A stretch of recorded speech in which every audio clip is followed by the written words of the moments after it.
Hello everyone. आज मेरे द्वारा बउआ चैप्टर यानी चोचो पोचो आऊँ आऊँ कहाँ चैप्टर पढ़ाया जाएगा। ठीक है, इसका नाम दिया गया है मेरे द्वारा चोचो पोचो आऊँ आऊँ कहाँ का है। ठीक है, इसका नेम है पार्ट्स ऑफ स्पीच। ठीक है, वो कहावत सुने ना, देखने में छोटन घाव करे घनघोर, यानी छोटा सा घाव जो हो जाता है हम लोग को, लेकिन उसका समय पर इलाज न करे तो बड़ा रूप ले लेता है। ठीक, उसी प्रकार ये चैप्टर बहुत छोटा है लेकिन इसका काम बहुत बड़े हैं। ठीक है, हर चैप्टर जितना पढ़ेंगे सब लोग कैसे चीज़ में यूज पढ़ेंगे लोग। चलिए हम लोग गो थ्रू करते हैं, स्टडी करते हैं पार्ट्स ऑफ स्पीच को, चोचो पोचो आहू कहाँ का। ओके डियर स्टूडेंट्स, चलिए हम लोग पढ़ना प्रारंभ करते हैं। ठीक है, देखिए यानी पार्ट्स ऑफ स्पीच दिया गया यहाँ पे, देखिए लोग दिखाई दे रहा है, बाई टर्न हम समझाते चलेंगे।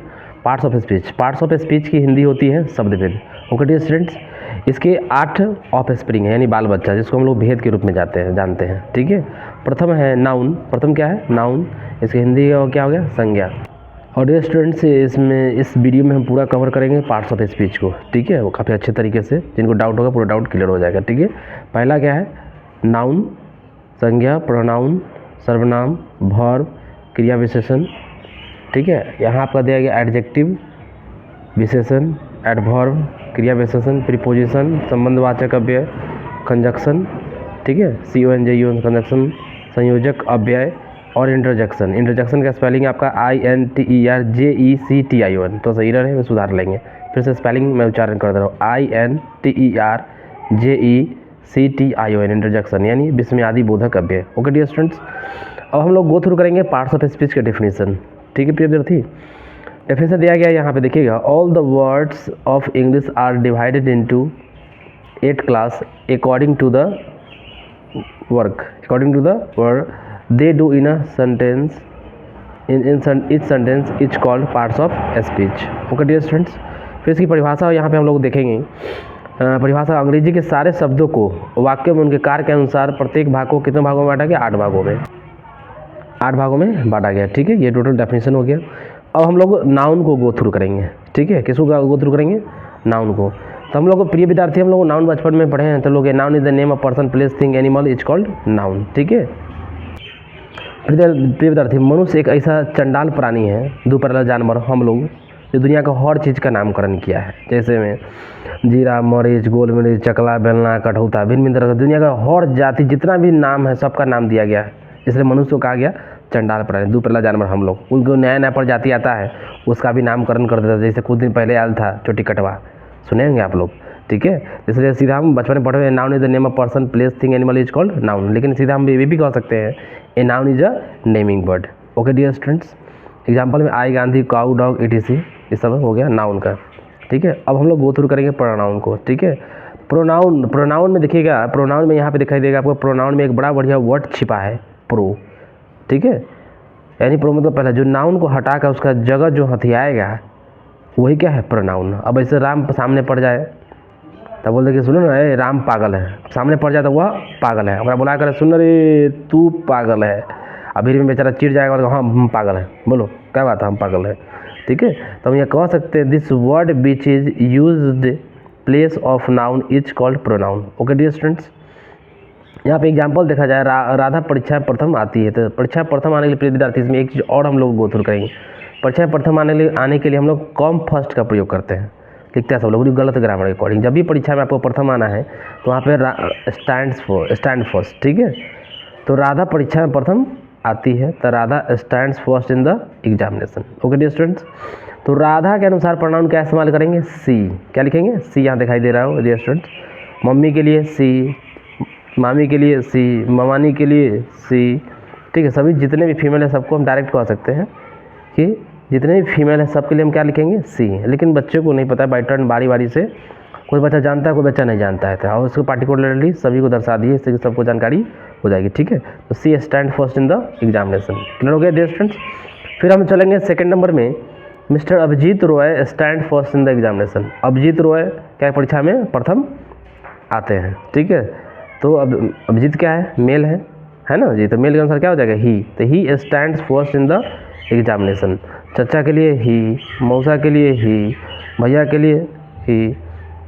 अब उसमें एक विद्यार्थी खड़ा होकर बोलता है, सर पढ़ा रहे थे जब बैच में, तो कहता है सर जी एक व्यक्ति को छोड़ दिया। हमने कौन जी? तो जीजा जी के। हम बोले हाँ हाँ कहता है वो जीजा जी भी होंगे, मेले में है, ऐसे थोड़ी मैं स्कूल में ताली बजाने वाले। ठीक है, क्लियर हो गया। अब सबसे एक्सट्रीमली इंपॉर्टेंट थर्ड नंबर में डियर स्टूडेंट देखेंगे, it kid is running on the road, यानी बकरी का बच्चा कहाँ दौड़ रहा है, सड़क पे दौड़ रहा है। ठीक है, अब आप बताएं आदमी का बच्चा कितने दिनों में रुकने लगता है। ठीक है, तो आदमी बच्चा नॉर्मल कितने बच्चे से पूछा, बहुत सारे बच्चे से पूछा गया तो बोले 6 महीना में दौड़ने लगता है। ठीक है, 6 महीना में दौड़ने लगता है। ओके डियर स्टूडेंट्स, आज हम लोग यहाँ पे देखा जाए it kid is running on the road. ठीक है, तो इसमें दिया गया है कि यह बकरी का बच्चा सड़क पे दौड़ रहा है, लेकिन इट का इस्तेमाल बकरी के बच्चे के साथ इट का इस्तेमाल हम लोग नहीं करते हैं, वो गलत दे दिया ग्रामर के अकॉर्डिंग, हम लोग पढ़े हैं। लेकिन आदमी बच्चा अप्रॉक्स 6 महीना में रुकने लगता है। ठीक है, तो इसका इट का इस्तेमाल इट क्यों लगा, आदमी बच्चा तो और बकरी बच्चा तो लिविंग है, इट तो पॉसिबल ही नहीं है, गलत है। ठीक है, तो इसको मैं प्रूव कर रहा हूँ, साबित कर रहा हूँ, इट क्यों लगेगा, कैसे लगेगा, उसको रीजन तो देना, बताना पड़ेगा ना।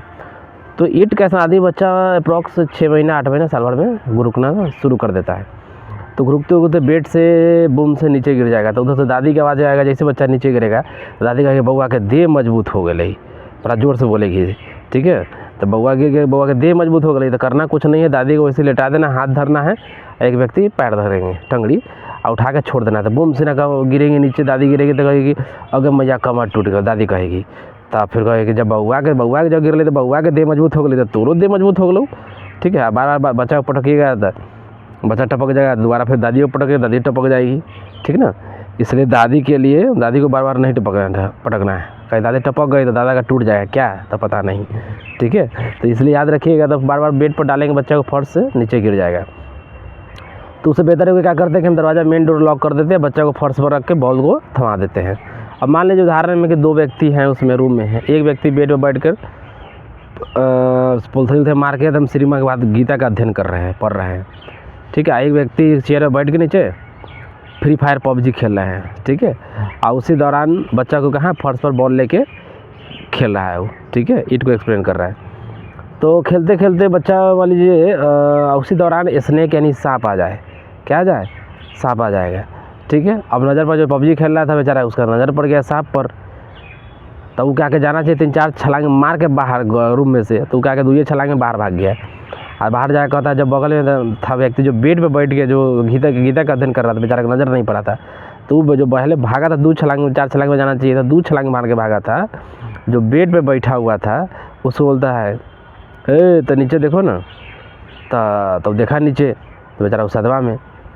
अब वो कहता है कि अब जो बेड पे जो पहले भाग गया, जो बेड पे बैठल था, ओकरा पूछा बाहर जो पहले गया से, ठीक ना, वो तकाया बेड पर जो बैठा हुआ था, तो देखा बेचारा सदमा में आ गया। तो जो बेड पर बैठल था वो कहता है कि आपको देखा तो सदमा में आ गया। तो पूछा जो बेड पर बैठा हुआ था, अरे हमारा पहले काहे ना बताइए, वो काहे नहीं पहले बताया। वो कहता है कि जो पहले भागा पहले, तो कहता है कि अपन जान बचाऊँ कि तोहर जान बची हो, पहले बताइए। ठीक है, अब देख हंसने लगा। अब भाई स्वाभाविक सी बात है, सब अपना जान प्यारा है। अब देखिए क्या नैतिक ज्ञान है उसके पास। अब बताइए कि अब सांप उस दौरान आ गया, अब जाके जो पहले भागा उसको जाके हाथ मिलाएगा, बोलेगा हेलो, तो वो एक बाइट मारेगा, काटेगा, स्नैक बाइट कर लेगा, वो बोलेगा हेलो ले, और बोलेगा हाय, तो बोलेगा हेलो, काटा स्नैक का स्नैक से हाथ मिलाने जाएगा, स्नैक को बोलेगा हाय, तो बोल देगा सांप उसको हेलो, काटा, एक बाइट की कहानी खत्म है। किंग कोबरा रात बेचारा के तो 15 मिनट में कहानी खत्म है। ठीक है, अब बॉल छोड़ के बच्चा को नज़र पड़ गया सांप पर, तो बॉल छोड़ देगा और सांप को पकड़ने का प्रयास करेगा। वो आप कहा कि सांप को देखा चलता फिरता खिलौना है, चल पहले इसको पकड़ दे, बेचारा को फीलिंग आएगा मन में। ठीक है, तो बच्चा आप बताइए कि बच्चा उस सांप को पकड़ेगा कि नहीं पकड़ेगा। बच्चा तो पकड़ेगा, निश्चित रूप से पकड़ लेगा। क्यों? क्योंकि बच्चा को सोचने समझने की शक्ति नहीं है, न बच्चा मेंटली रूप से और न सेक्सुअली रूप से, ठीक है, न मानसिक रूप से, न प्रजनन की क्षमता से, दोनों से बच्चा असक्षम है, सक्षम नहीं है, सोचने समझने की शक्ति नहीं है, बच्चा सांप को पकड़ लेगा। इसलिए आदमी के बच्चा लिविंग थिंग होते भी क्या है, नॉन लिविंग है, निर्जीव है। ठीक है, अब प्रूफ हो गया। कोई पूछेगा आदमी बच्चे के साथ इट क्यों लगाए, तो क्यों लगाया, क्योंकि बच्चा न उसे सोचने ज़्यादा कुछ नहीं, शॉर्ट में कहना, तो बच्चे को सोचने समझने की शक्ति नहीं है, इसलिए आदमी बच्चे के साथ भी हम लोग क्या किस चीज़ का प्रयोग करेंगे, ईट का प्रयोग करेंगे एक्सेप्शन में। ठीक है, अब कहिएगा कि सर गाय को, तो गाय के लिए भी ईट लगाएंगे, क्यों? क्योंकि उसको सर ना वो न्यूट्रल जेंडर है। अब गाय बच्चे को जन्म दे सकती है, बच्चे को जन्म दे सकती है, लेकिन अब कहिएगा ना, अब माजा खरीदिए 1 बोतल, और कहिएगा कि 1 घोट ले गाय, तू 1 घोट मार ले माजा, तो क्या वो गाय 1 घोट माजा पिएगी? नहीं पिएगी। कहीं आपका पॉकेट में ढीला हो गया उसको भर ना दी माजा भरने में। ठीक है, तो ऐसा थोड़ी ना कि मित्र दोस्त लोगों संगति में हम लोग माजा खरीद लिया 250 ml का, चाहे मान लीजिए आधा लीटर का, उसमें एक घोट 2 घोट 4 घोट सब पी लेते हैं। अब गाय को 1-2 घोट मार लीजिएगा, गाय को कहिएगा कि तू भी 1 घोट मार ले भैंस को, क्या पिएगी वो? तो इसलिए बच्चों जन्म गाय भैंस जो भी है मवेशी है वो सेक्सुअली डेवलप है, लेकिन मेंटली डेवलप मानसिक रूप से नहीं है। ठीक है, सो याद रखें। लेकिन इसमें हम लोग गो थ्रू कर रहे हैं, अध्ययन कर रहे हैं किस चीज़ का, it kid is running on the road. बकरी बच्चा कहाँ है? सड़क पे दौड़ रहा है। ठीक है, तो इसलिए आदमी बच्चे के लिए भी ईंट लगाएंगे, बकरी बच्चे के लिए भी ईंट लगाएंगे। क्यों लगाएंगे उसको मेरे द्वारा बता दिया गया। ठीक है, चलिए आगे हम लोग अब गो थ्रू करेंगे प्रोनाउन को और विस्तार रूप से। अब प्रिय विद्यार्थी यहाँ पे हम लोग देखेंगे प्रोनाउन यहाँ दिया गया है। ठीक है, तो आप लोग दिखाई दे रहा होगा यहाँ प्रोनाउन है आपका। ओके, देखिए तो प्रोनाउन यहाँ दिया गया है। तो प्रोनाउन में I, me, my, we, us, our, you, your, they, them, their. ठीक है, और यहाँ पे जो दिए स्टूडेंट देख रहे हैं ये देयर एडवर्ब, ये इसको काट दीजिएगा। ठीक है, इट, यहाँ इट है, इट्स है, दीज आपको इधर दोज है, माइन है, ये सब क्या है? प्रोनाउन है। ओके डियर स्टूडेंट्स, सब क्या है? प्रोनाउन है। क्लियर हो गया? चलिए फिर हम आगे गो थ्रू करते हैं वर्ब पर। किस पर? वर्ब की ओर चलते हैं। ओके डियर स्टूडेंट्स, अब हम लोग यहाँ वर्ब मतलब क्या है? वर्ब दिया गया यहाँ पे। तो वर्ब मतलब डियर स्टूडेंट्स होता है क्रिया। ठीक है, वर्ब मतलब क्रिया। तो यानी वर्ब जिस एक्शन में रहे, जिस पोजीशन में रहे, वही क्या है? क्रिया है। जैसे मोहन खा रहा है, मोहन क्या कर रहा है? कौन सा एक्शन? खाने का। जैसे बातचीत में नहीं कहते पुलिस एक्शन लेगी, यानी पुलिस कार्रवाई करेगी, यानी एक्शन मतलब कार्य। ठीक है, तो मोहना खा रहा है, कौन सा एक्शन? खाने का। मैं अंग्रेजी पढ़ा रहा हूँ, तो मेरे द्वारा क्या पढ़ाया जा रहा है? तो अंग्रेजी पढ़ा रहा है। तो मैं कौन सा एक्शन कार्य कर रहा हूँ? एक्शन मतलब कार्य, मैं पढ़ाने का कार्य कर रहा हूँ। मोहन खा रहा है तो खाने का एक्शन। मोहना सोना को लतिया रहा है, कौन सा एक्शन? लतियाने का। यानी वर्ब जिस एक्शन में रहे, जिस पोजीशन में रहे, वही क्या है डियर स्टूडेंट्स? क्रिया है। ठीक है, तो ये वर्ब भी डेफिनेशन दिया गया है। A verb is a word which shows an action state और position is called verb. Okay dear students, अब हम लोग पार्ट्स ऑफ वर्ब को गो थ्रू करेंगे। पार्ट्स ऑफ वर्ब, पहला दिया गया है मेन वर्ब। क्या दिया गया? Main verb. और यहाँ दूसरा नाम दिया गया प्रिंसिपल वर्ब। ठीक है, मेन वर्ब को ही प्रिंसिपल वर्ब कहा जाता है। अब मेरे द्वारा पढ़ा दिया गया, देखिएगा यहाँ पे ध्यान देंगे प्रिय विद्यार्थी, मेरे द्वारा पढ़ा दिया गया मेन वर्ब और आपको बताया नहीं गया प्रिंसिपल वर्ब। ठीक है, तो दिक्कत है।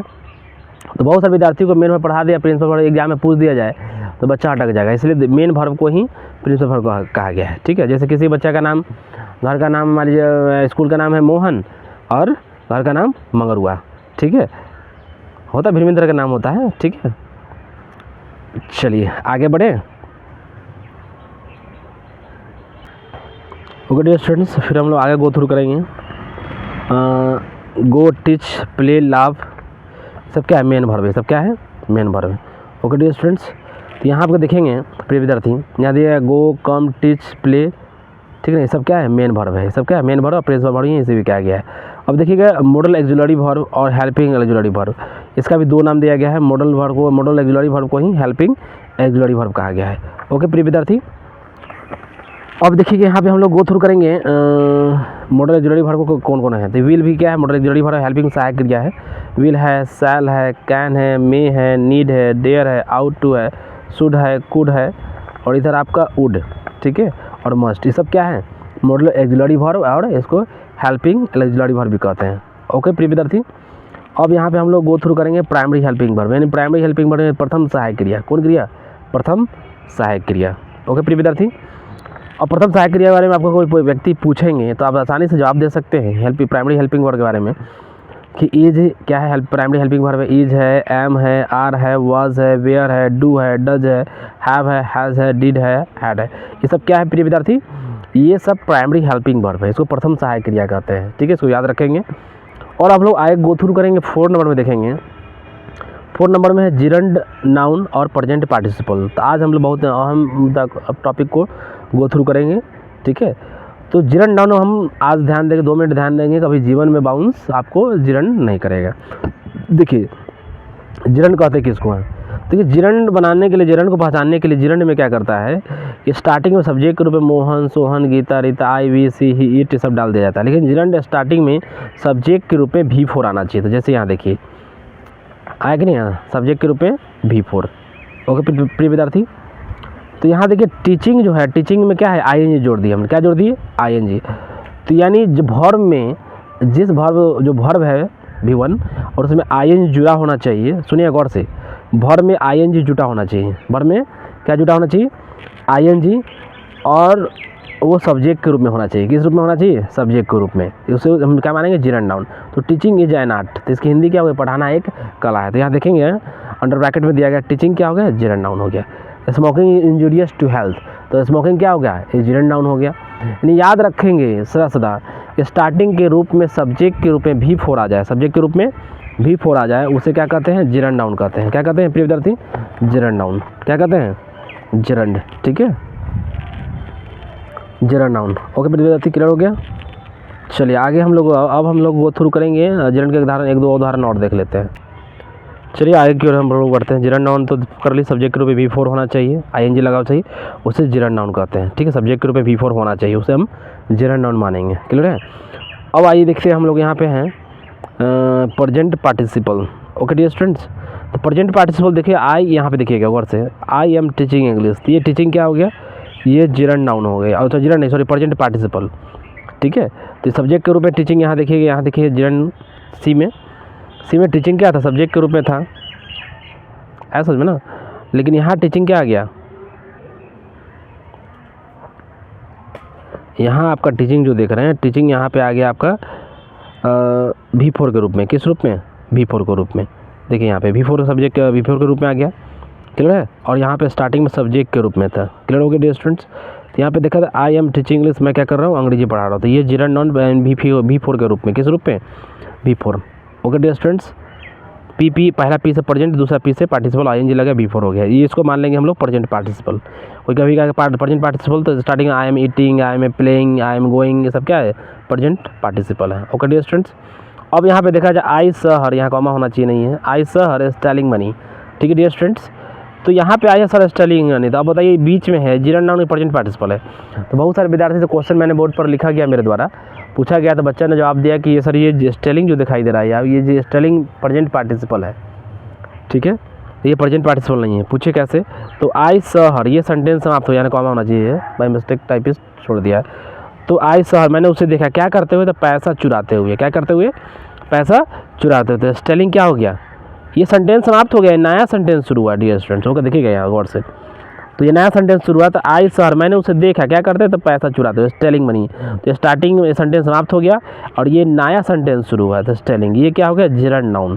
क्या हो गया, gerund noun. Okay dear students, clear हो गया। इसलिए अब इसको हम प्रेजेंट पार्टिसिपल ना मानकर इसको जिरन नाउन, हाँ सेंटेंस इधर आता कि आई एम स्टेलिंग मनी, तब इसको मान सकते थे हम प्रेजेंट पार्टिसिपल, और सॉरी प्रेजेंट पार्टिसिपल। ठीक है ना, लेकिन सब्जेक्ट के रूप में नहीं है, V4 के रूप में। सेंटेंस समाप्त हुआ, नया सेंटेंस शुरू हुआ, तो इसे जिरन नाउन हो गया।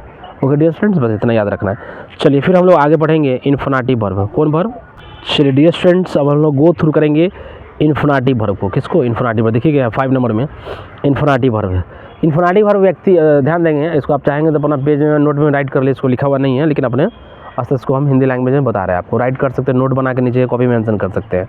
इन्फिनेटिव वर्ब व्यक्ति INFINI, थोड़ा इन्फिनेटिव की स्पेलिंग गलत है, यहाँ पे सुधार लेंगे, INFINITIVE हो गया इन्फिनेटिव वर्ब। फिर से मैं रिपीट करता हूँ, इन्फिनेटिव की स्पेलिंग सुधार लेंगे, INFINITIVE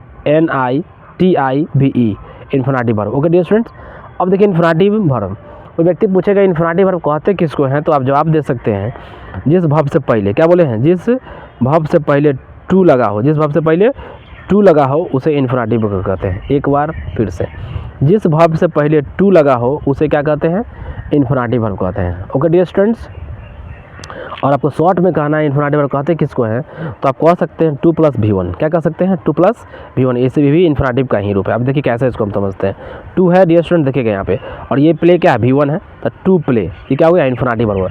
यानी जिस वर्ब से पहले टू लगा हो उसे इन्फिनेटिव वर्ब कहते हैं। जैसे इसकी हिंदी हो गई, 2 प्ले की हिंदी क्या होगी, खेलने को, खेलने के लिए। ओके डियर स्टूडेंट, 2 सिट, बैठने को, बैठने के लिए। 2 लाफ, हंसने को, हंसने के लिए, छूट गया लिख रहे हैं। 2 ट्रस्ट, ठूसने को, ठूसने के लिए। अब जो घर में जैसे बच्चा कोई खाना खा रहा था, पापा पिताजी आए हैं घर में, देखेंगे, एक उदाहरण दे रहा हूँ, समझिएगा आप लोग। तो खा रहा है कि तो पूछेगा, देखेगा बच्चा बेचारा थाली लिए हुए है खाना के लिए, मम्मी से मांग रहा है, खाना लिए हुए मतलब ले रहा है, पिताजी देखे तो बोले बेटा ठीक खाना खा रहा बेटा, तो ठीक है खा लो, चलना है थोड़ा मार्केट। अब पिताजी 5 मिनट 10 मिनट वेट कर लिए, 15 मिनट हो गया, आगे अंदर देखते हैं, खा के फिर थोड़ी भराइले बनाए हुए है, भराइले है, पूछ रहा है, फिर नज़र पड़ा तो पिताजी गुस्सा हूँ। पिताजी गुस्सा में बोलते अभी तक ठूसते आते रहे, पहले ठूस ले तब बाजार जाइए, ठीक है। ऐसे पिताजी नाराज होकर गुस्सा होकर बोलते हैं, ठीक है, सबको देखने को मिला। अब ये नहीं कि पापा को जाके बोलिए पापा एक्सक्यूज मी पापा हैव यू थ्रस्ट, क्या पिताजी आपने ठूस लिया है, तो बस लात जूता खाने की इच्छा होगी तो जरूर इस बात को रखेंगे। खाने के सेंस में थर्स्ट का होता है, लेकिन अपने हम लोग साथी क्लासमेट साथी हम लोग यूज करते हैं, बड़े के साथ इसका यूज नहीं करते हैं। तो थर्स्ट ठूसने के लिए। ओके डियर स्टूडेंट्स, यहाँ तक हम लोग गो थ्रू कर लिए। अब हम लोग पढ़ेंगे, अब डियर स्टूडेंट हम लोग देखेंगे एडजेक्टिव को, ठीक है। तो एडजेक्टिव मतलब क्या होता है, एडजेक्टिव मतलब विशेषण। ओके डियर स्टूडेंट्स, एडजेक्टिव मतलब विशेषण। विशेषण यानी कहने का मतलब क्या मतलब होगा, जो नाउन और प्रोनाउन की विशेषता को बताए, वही क्या हो गया, विशेषण। ओके डियर स्टूडेंट्स, तो an adjective is the word that qualifies noun और प्रोनाउन। जो नाउन क्या बताए, जो नाउन और प्रोनाउन की विशेषता को यानी संज्ञा सर्वनाम की विशेषता को बताए, वही क्या है, विशेषण है। ओके डियर स्टूडेंट्स, ऐसे एग्जाम्पल की ओर से हम इसको समझते हैं। तो Mohan is a says boy. तो मोहन क्या है, सेज मतलब होता है बुद्धिमान, यहाँ देखिए SAGED लिखा हुआ है। तो Mohan is a says boy, तो मोहन के बारे में क्या बताया गया कि मोहन एक मतलब क्या है, बुद्धिमान लड़का है। तो इसमें एडजेक्टिव कौन हो गया, सेज एडजेक्टिव हो गया। ओके डियर स्टूडेंट्स, तो मोहन के द्वारा क्या बताया गया, विशेषता बताया। मोहन क्या है, प्रॉपर नाउन है, नाम है, क्लियर हो गया। सेज क्या हो गया, एडजेक्टिव हो गया। अब चलिए दूसरा नंबर देखते हैं एग्जाम्पल को। Rakesh is a blockhead boy. Okay dear students, blockhead क्या है, ब्लॉकहेड मतलब होता है गोबर गणेश, ठीक है। तो राकेश के बारे में क्या बताया गया कि राकेश कैसा लड़का है, द ब्लॉकहेड बच्चा है, गोबर गणेश। द ब्लॉकहेड क्या हो गया, ये आपका एडजेक्टिव हो गया है। ओके डियर स्टूडेंट्स, और ही हैज अ रेड, यहाँ कार्ड लिखा हुआ है, तो कार्ड नहीं होगा डियर स्टूडेंट्स, तो कार होगा। द डी को यहाँ से काट के देंगे, टाइपिस्ट गलती कर दिया है, थोड़ा सा इसको सुधारेंगे, ठीक है। चलिए, तो he has a red car, उसका क्या कैसी कार गाड़ी है, तो लाल कार है, ठीक है। तो रेड इसमें क्या हो गया, एडजेक्टिव हो गया। रेड क्या हो गया, एडजेक्टिव हो गया, ठीक है। अब हम लोग गो थ्रू करेंगे एडवर्ब को। ओके डियर स्टूडेंट्स, एडवर्ब देखा जाए, यहाँ पे एडवर्ब दिया गया है। ओके डियर स्टूडेंट्स, अब हम लोग क्या करेंगे, यहाँ पे एडवर्ब को अध्ययन करेंगे, ठीक है। तो एडवर्ब में डेफिनेशन दिया गया है, an adverb is a word which modify the meaning of a verb, adjective और अनदर एडवर्ब, ठीक है। हिंदी दिया गया, जिस शब्द इसके पढ़ने से पता चले कि कोई काम कब कहाँ कैसे, अर्थात जो साथ साथ दूसरे एडजेक्टिव तथा एडवर्ब के गुण को भी बताए, वही क्या है, एडवर्ब है। ओके डियर स्टूडेंट्स, तो एडवर्ब के बारे में देखते हैं। कोई बच्चा पेट धर के आएगा तो रोते हुए बोलेगा, तो माँ उसकी देखेगी, माता जी पूछेगी का होलो रे, तो मार लो हाँ, तो कोई कौन मार लो, तो मंगर हुआ, तो कैसे मार लो, तो पॉइंट से, तो कहाँ मार लो, तो पेट में, ठीक है। तो बच्चा पूरा डिफाइन है, तो कब कहाँ कैसे, ठीक है डियर स्टूडेंट्स। तो जानना चाहिए माता जी कि कहाँ मार लो, कैसे मार लो, कहला मार लो, तब तो ये कोई काम कब कहाँ कैसे, जो साथ साथ दूसरे एडजेक्टिव एडवर्ब को कोई गुण को बताएं, तो ठीक है डियर स्टूडेंट। देखा जाए यहाँ पे, तो where does Rahul reside question mark dwell, तो हम जानना चाह रहे हैं कि राहुल कहाँ रहता है। तो रेसाइड मतलब रहना, डुएल मतलब भी रहना, लिव मतलब भी रहना होता है। ओके प्रिय विद्यार्थी, तो यहाँ पे वेयर क्या हो गया, एडवर्ब हो गया, क्या हो गया, वेयर एडवर्ब हो गया। एक चीज़ और गो थ्रू करिएगा, एडजेक्टिव में LY जोड़ देने पर बन जाता है वो एडवर्ब। जैसे स्लो क्या है, धीरे, एडजेक्टिव है, और इसमें हम LY जोड़ गए तो स्लोली हो गया। तो क्यूक में प्लस LY, क्यू के लिए, तो क्यूक मतलब एडजेक्टिव है, और किसी भी एडजेक्टिव में LY जोड़ देने पर वो बन जाता है एडवर्ब। इस बात को याद रखिए, बहुत इंपॉर्टेंट चीज़ बताया जा रहा है मेरे द्वारा, ठीक है। अब देखिए व्हेन, वेयर, हाउ, ये सब क्या हो गया डियर स्टूडेंट्स, एडवर्ब हो गया। ये सब क्या हो गया, एडवर्ब, क्या हो गया, एडवर्ब हो गया। व्हेन, वेयर, हाउ, यहाँ में दिखाई दे रहा होगा, मैं फिंगर से देखिए, व्हेन, वेयर, हाउ, सब क्या है, एडवर्ब है। ओके डियर स्टूडेंट्स, अब देखिए यहाँ पे टुडे, टुमारो, यस्टरडे, ये सभी क्या एडवर्ब में है। अब बोल देगा Ram went to college study, पूछ देगा कि इसमें अंडरलाइन फाइंड आउट कर जी, पता लगाइए कि इसमें एडवर्ब कौन है। तो स्टडी क्या हो गया, एडवर्ब हो गया, ठीक है। अब यहाँ देखिए एक जगह गैदर करके टाइप करवा दिया गया, लिख दिया गया है एडवर्ब कौन कौन है। वेरी भी पूछेगा तो एडवर्ब बता सकते हैं, ऑलवेज है, ऑफन है, आउटसाइड है, इनसाइड है, हेयर है, देयर है, ये सब क्या है, ये सब एडवर्ब है। ओके डियर स्टूडेंट्स, जैसा आप देखिए एग्जाम्पल की ओर, Ram went to college study, Ram college गया, तो स्टडी क्या हो गया, एडवर्ब हो गया। ओके डियर स्टूडेंट्स, अब हम लोग गो थ्रू करेंगे प्रीपोजिशन को। किसको गो थ्रू करेंगे, प्रीपोजिशन को। देखिए ओके डियर स्टूडेंट्स, और प्रीपोजिशन को हम लोग गो थ्रू करेंगे, ठीक है। देखिए प्रीपोजिशन में डेफिनेशन दिया गया, डेफिनेशन देखते चलेंगे हम लोग। A preposition is the word placed before noun और pronoun to show its relation to some other words. Okay dear students, तो यहाँ दिया गया, हिंदी दिया गया, परिभाषा दिया गया, जो शब्द वाक्य में पहले प्रयोग होकर अपना संबंध दूसरे शब्दों के साथ क्या करता है, स्थापित करता है उसे क्या कहते हैं, प्रीपोजिशन कहते हैं। ओके डियर स्टूडेंट्स, प्रीपोजिशन का हम लोग एग्जाम्पल को देखेंगे, ठीक है। चलिए एग्जाम्पल समझते हैं। चलिए डियर स्टूडेंट्स हम लोग एग्जाम्पल को समझते हैं। देखिए एग्जाम्पल यहाँ पे दिया गया है,